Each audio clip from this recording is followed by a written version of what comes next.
a whole year of reviewing games. It's been a wild ride of gaming in 2015, and it's time to celebrate the best of what it had to offer. These are the 10 games that stood out to me during the year, that brought something new to the table that made me stand up and take notice. Whether it was a fantastic story, brilliant game design, or just having good old fun, these games exemplify the best of what the gaming medium has to offer during the year. Now note, this list is entirely subjective, and it all has to do with my personal taste in the end, and what I think they did as a whole for the gaming medium. A few rules as always: no early access titles, and I had to play the game in order for it to qualify for the list, hence why no mention of games like Metal Gear Solid 5. The honorable mentions have been playing throughout the intro of this video, because there was a great variety of strong titles that dropped throughout the months. But enough talking. My top 10 games of 2015. Number 10. Dropsy. 2015 had a common theme that developed in some of the biggest indie titles that hit the market during the year. Games with charm. Games that may not have been technical marvels, but were definitely able to return on their investment in story, presentation, and the feelings that it created. Dropsy's Game of the Year element comes in its ability to tell a story through expression. Dropsy may be a clown, but the game mirrors his cousin a bit more closely. A mime. Without saying a word, Dropsy is able to present a touching story about a clown just trying to make a friend or two in the world. This ability to show and not tell lets the player relate that much more closely to the game's unfolding events, and makes the connections with the characters that much stronger. It makes you that much more willing to earn that long-awaited hug after fixing their issues. The game knows how to execute that brilliantly, letting you take in the messages that it's trying to express regarding religious activism, for example. It's visually pleasing, it's got a great soundtrack, and feels different in the point-and-click genre. See, despite gameplay being nothing special in the genre, it doesn't distract from the experience as a whole. And what you get here is a game that will hug you from the start, and won't let go until you're finished. Number 9. Ori and the Blind Forest. Beauty may be in the eye of the beholder, but most everyone will agree that Ori and the Blind Forest is just gorgeous. A sharp visual aesthetic may bring people into this difficult platformer at first, but there's something that's bothered me about what people have said about the game, that it doesn't do anything new in the genre, and it's like any other platformer. And I asked those people specifically, what games have you been playing?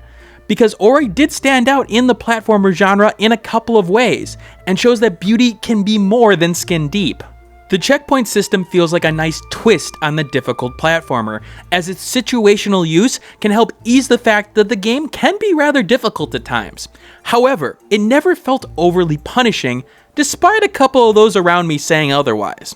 The ability to use projectiles as a form of launching yourself in a direction was an addition I loved, rewarding those who used it in a timely fashion, and sometimes getting yourself out of a really sticky situation.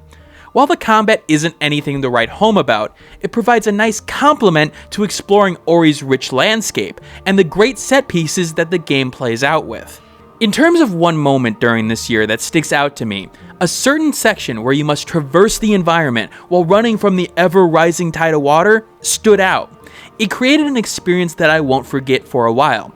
It was natural.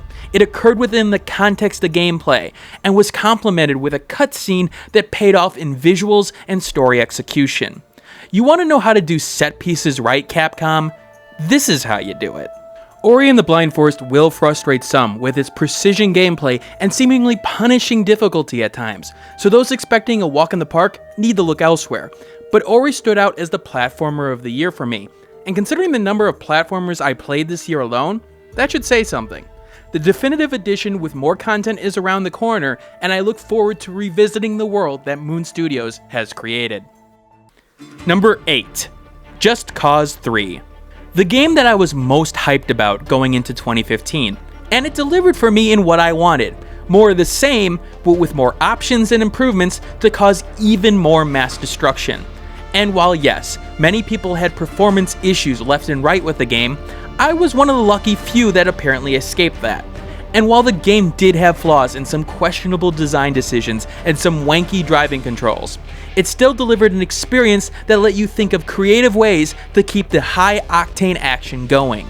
The ability to use your tether to link two items together led to some hilarious in-game moments, and while some people found liberating areas repetitive, I didn't for the most part, well, except for the oil rigs.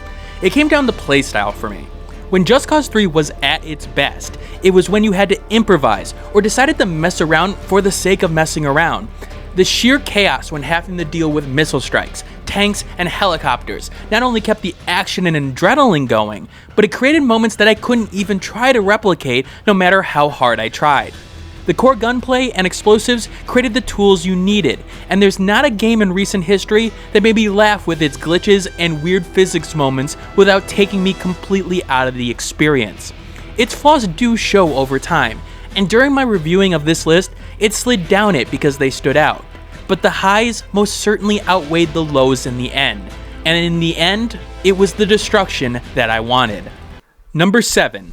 Disgaea 5.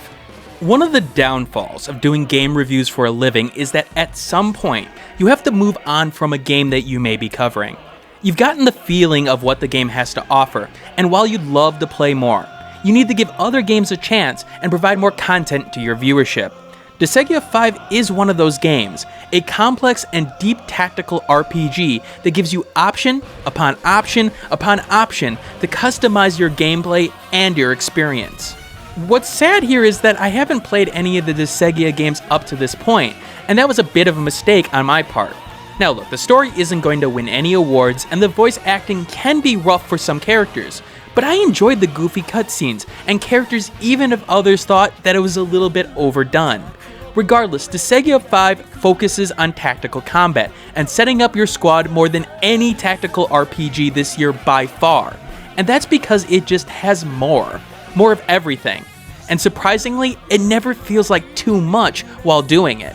Going treasure hunting to upgrade the specialized equipment, setting up squads that would get your bonuses in battle, causing domino change of throwing your characters so that you could reach a certain enemy or switch this turn, the extensive experience system that has separate elements for your weapons, characters, and magic, recruitable characters that can level up their skills and open up new strategies. Whew. Around every corner, you have another element that all comes together in battle, where every choice of armor, leveling, and strategy will play out in some of the most challenging combat that I've seen in the genre. Needless to say, it works, on a level that may have matched Final Fantasy Tactics for me. If you want a game that you feel like you're fighting a war from all aspects of the battle, Disgaea 5 delivers. It's a game that will consume you if you're a micromanaging tactical RPG fanatic, and you'll love every second of it. And for those PC players out there, with the original Disgaea coming out to Steam in the near future, it's possible that you may see the 5th installment in the future, and get lost in it. Number 6. Splatoon. Whether you're a squid or a kid, you will never have guessed a couple of years ago that Nintendo would get itself into the shooter market. And yet, Nintendo, like always, puts their own spin on things to stand out in the market. Nintendo always did well in the game design element of it, and while I can sit here and complain about the whole can't monetize thing thanks to the Nintendo Creators Program and Japanese copyright laws, Splatoon does the job in delivering in the fun aspect of gaming. The focus on area control and the different options for combat felt completely different from everything else out there. Your ink supply gives you enough to really deal the damage and paint the floors in battle, but forces you to regroup strategically due to its limited supply. The smart addition of being able to move fast to the front lines via your put-down paint, or even rocketing yourself from the start, keep the action up, while punishing you for being reckless and falling into enemy traps. It's complemented by great controls, and kept itself relevant with constant updates throughout the year. And you know what? It's fun. Sure, there have been balance issues at times, but I can't sit here and overlook the fact that every game I played in, I had a blast in. The single player did a good job of teaching the basics, and this universe got a following because of the interesting designs and overall creativity that the game brings to the table. Look, you want to know why Nintendo hasn't gone away in the business? It's their ability to deliver quality games over and over again, and Splatoon is no exception to this rule. Number 5. Undertale. Remember earlier how I said that charm was a big theme in the indie scene this year? Yeah, it may have been topped off by one of the biggest indie hits in the past 5 years in Undertale. a game that literally came from nowhere, had a small Kickstarter campaign, and it turned it into one of the most praised games of the year, and for good reason. Technically, it's nothing special, and RPG mechanics-wise, it's as simple as it can come. But what paved the way for Undertale was its ability to throw out the expectations of players for the genre, rework them into something that complemented its touching narrative, and added some fantastic music to the mix to create a game that defines the word experience. See, Undertale just brings a smile to your face. Whether it be a goofy date with a skeleton that cracks jokes at every turn, to the weirdest item or mechanic popping up in combat, Undertale keeps you expecting one thing and then hitting you with another. Its ability to create strong characters that you could easily relate to, and it's apparent why the game has surged in the art and fanfiction community. These characters, they have life. They don't feel paint by numbers. They don't feel focus grouped. They feel real. It's the prime example of a creator taking a vision and cranking it to 10. It's touching. Its pacifist and genocide endings, its ability to push your buttons, its ability to be human. It's the kind of game that games are going to try to replicate and will have major problems doing it. It's a formula that doesn't boil down to a number of features or bullets on the back of a box. It's a game that's completely unique, stands out in a world of games copying each other, and frankly, it deserves its place on Game of the Year lists. Number 4. Crypt of the Necrodancer. A game that I think a lot of people forgot actually released this year. This was an early access title, so that could explain it, but it's one of the best fusions of two genres I've seen in recent history. A roguelike and rhythm met in a duet of fantastic game design and gameplay. While extended by modding support and the ability to import songs, that's only the toppings on what was a fantastic experience of moving around a dungeon and a rhythmic beat. Forced to move to the beat to keep up the multiplier while avoiding enemy attack patterns never got old. A good selection of weapons and items changes strategy on everything but the basic level, which means that there's always a familiarity regarding the new situations that you're put into. Great enemy variety that forces you to keep an eye on your surroundings so that you don't get into no-win situations. The different characters felt reasonably different, having to change your tactics to deal with new movement mechanics. And like most roguelikes and roguelites, it had that addictive quality, making you want to do one more run, and then finding yourself completely enslaved to the beat of the game. Crypt of the Necrodancer did a great job of giving me that the same game, but different, experience this year, where I could play it over and over again doing the same things, and yet it never feel like it was the same. Number 3. Renowned Explorers International Society. My top game that you probably haven't played in 2015 takes the number 3 spot, despite it not getting the number of sold copies that it honestly deserves. Like I said in that other video, part of its issue comes in the fact that it's very much a sum of its parts, and when every single element of the game comes together, it creates a fantastic experience. Now look at them separately and they may not shine, but once they form the gaming Voltron, you'll get a game that's addictive, challenging, and fun. The ability to form a crew and play towards a very specific strategy just scratches the surface of a game that makes every choice matter. Whether you play off the emotion systems in battle, or focus more on mood, whether to go for fame, for fortune, or for research, whether to risk an epic encounter just to get another treasure and more perks for a high score. Strategy enthusiasts may look at a game that on the surface looks rather simple, but that's the brilliance of its design in the end. Its strong aesthetic that comes together with the unique character animations breathe life into each character and who they are, and it helps supplement the core gameplay. I've tried countless time and time again to get people to play Renowned Explorers, and when people finally give in and start playing it, they find that they can't stop playing it because they are loving it so much. So this is yet another desperate plea. Play more Renowned Explorers International Society. You'll be happy that you did. Number 2, The Witcher 3. A game that could have easily made its way to the number 1 spot on this list if I had more playtime into it to really appreciate what the game had to offer in the end. This is some of the struggles of being the type of reviewer I am. The Witcher 3 had its coverage, and so I looked at other games, and my busy schedule mean I only started it in the mid part of December. And despite that, it did stand out immediately as a quality title, especially within the AAA market this year. The Witcher 3, I feel, is a game that does the elements of the open world right.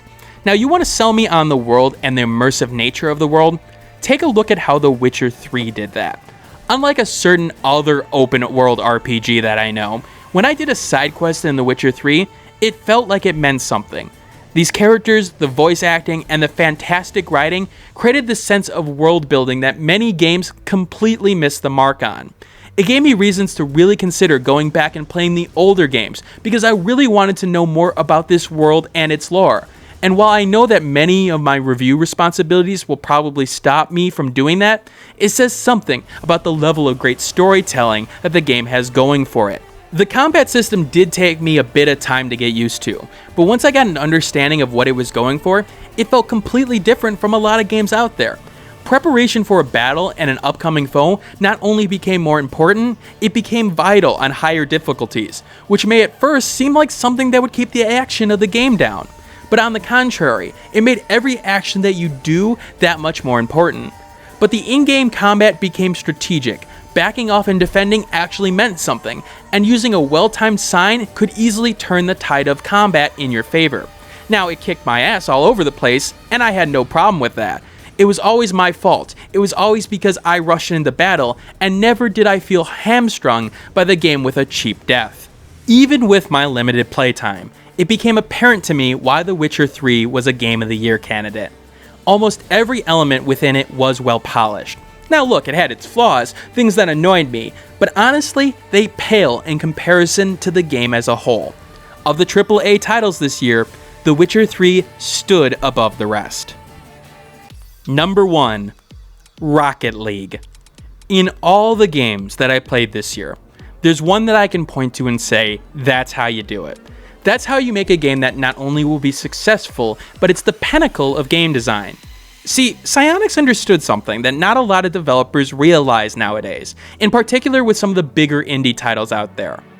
And the concept is called KISS. No, not the band. KISS is a term that dates back to the days of the Navy, but it's just as useful in the world of programming. It stands for, keep it simple, stupid. The KISS principle states that most systems work best if they are kept simple rather than made complicated. Therefore, simplicity should be a key goal in design, and unnecessary complexity should be avoided. And that's exactly what Rocket League did. Let a game about cars playing soccer be a game about cars playing soccer. And that simple concept was complemented by smart design choice after smart design choice to create a game that's not only fun, but didn't give in to people asking for more. People asking for power-ups, people asking for car customization at a stat level. No, what Psyonix did was put the emphasis on driving your car, hitting the ball, and scoring goals. And then polished it, and polished it, and polished it. And what they got was the gem of 2015 in the process. It was a game that was easy for people to enjoy and get into, but still rewarded people who mastered air shots and control of their car. Boost pads were placed just right to reward precision movement, while still giving a bit of boost to those not specifically hunting it down. The curved walls kept the ball moving and added more angles and possibilities for the ball to take. The game's simplicity became its complexity. The balance that set the table created strategies between high-level players that focused on skill and countering your opponent. Rocket League is a game that's still succeeding in an ever-growing market of games out there, and it's because of its smart design, and that's why it took my Game of the Year home. Because it made every right decision when it came to making the game fun first, while still keeping the balance to be an esport in its own right. Great job, Psyonix, and I hope to see more from you in the years to come. Now that you've heard my list, I want to hear your guys' thoughts. What were your games of the year, and in particular, your number one? Leave your comments in the comments section below. Again, if you want to see more content like this, hit that subscribe button, and I will see you all later. Hey everybody, thanks for watching. If you want to see more content like this, hit that subscribe button in the middle of the screen. The last video I did will be in the top left, and a related video to this will be in the top right. I do have a Twitter handle at the bottom left, and a Facebook page at the bottom right. And of course, you can always subscribe to the Google Plus portion. Anyway, thanks for watching, and keep on gaming.